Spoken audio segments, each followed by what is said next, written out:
ঝড় বৃষ্টি কাদা শ্বাসমূদ্র 13 নদী পার করার পরে ফাইনালি আমরা আজকে এক্সপো যেতে পারলাম।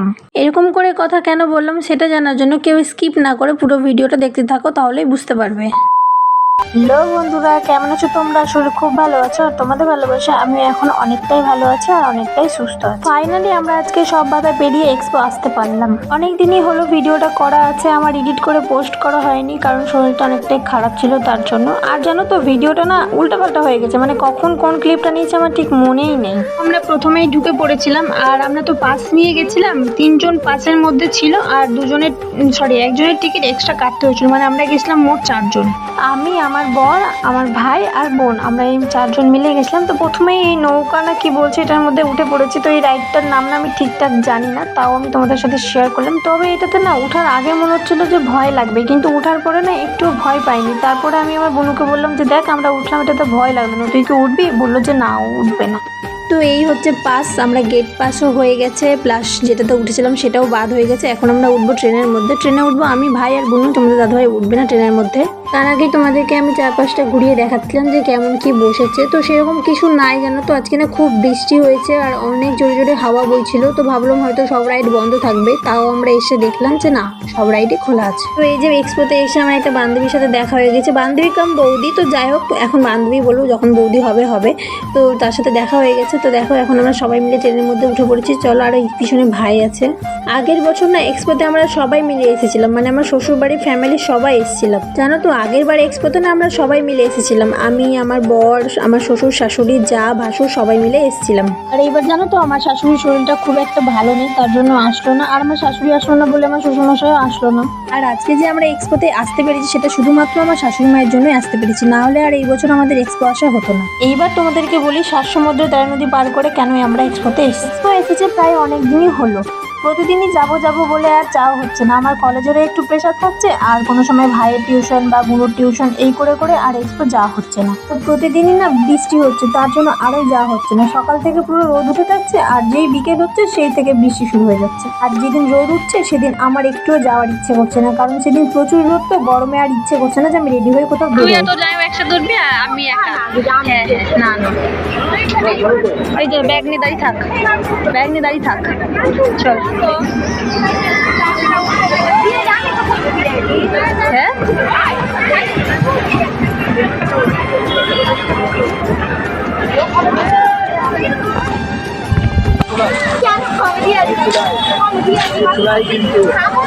আরে ঘুরে যাচ্ছে তো।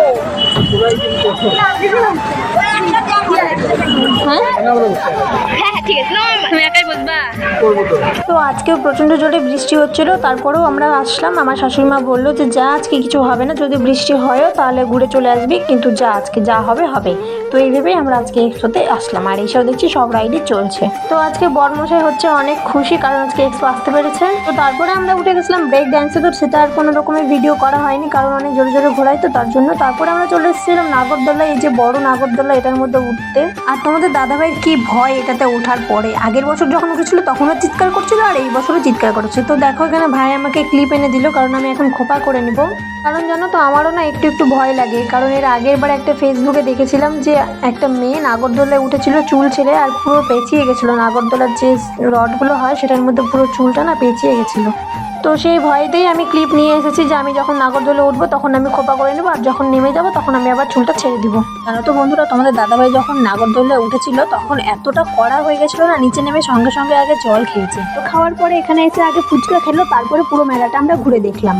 আর এই যে এই রাইডটাতে উঠেছিল আমার বোনু, তো ওই না ওকে প্রথমে আমরা বলেছিলাম যে হেলিকপ্টারটাই উঠতে, তো ওকে না নিল না কারণ ওইটা একটু বড় হয়ে গেছে, তাই বলছে বড় হয়ে গেছে তো ওকে নেওয়া যাবে না, তার জন্য ওকে বাইকের মধ্যে দিয়েছে।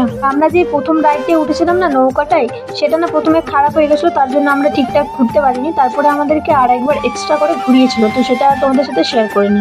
তারপরে চলে আসলাম একটু মেলাটা ঘুরে দেখতে যে কেমন কি জিনিসপত্র। তো এখানে না আমি মঙ্গলসূত্র খুঁজছিলাম 3টে পাথরের, তো আমি না পেলাম না। আর আমার বোনু বলছিল যে এই ব্রেসলেটগুলো নিতে, আমি ওকে বললাম আমার তো এখন বিয়ে হয়ে গেছে, আমি তো হাতে শাখা পরে আছি, দেখ এই ব্রেসলেট পরলেও আমাকে এখন আর মানাবে না। তারপরে চলে আসলাম আমার সব থেকে একটা ফেভারিট জিনিসের দোকানে, সেটা তোমরা দেখতেই পাচ্ছ, তোমরা অবশ্যই বুঝে গেছো যে হ্যাঁ এটা কি হতে চলেছে। আমি যখন থেকে তোমাদের দাদাভাইয়ের সাথে রিলেশনশিপে এসেছিলাম তখন থেকে আমার প্রচুর ইচ্ছে ছিল যে একটা রিংয়ের মধ্যে মধ্যে তোমাদের দাদাভাইয়ের আর আমার নাম লেখা থাকবে।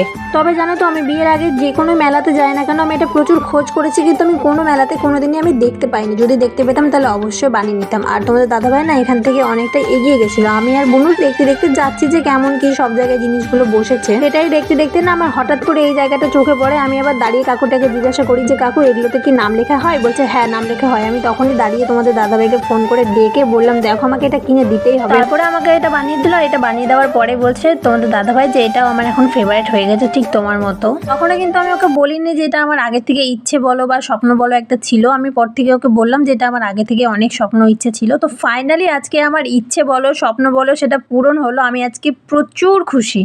তো আমি বাড়ি গিয়ে ভালো করে তোমাদেরকে একটু আর দেখিয়ে দিব।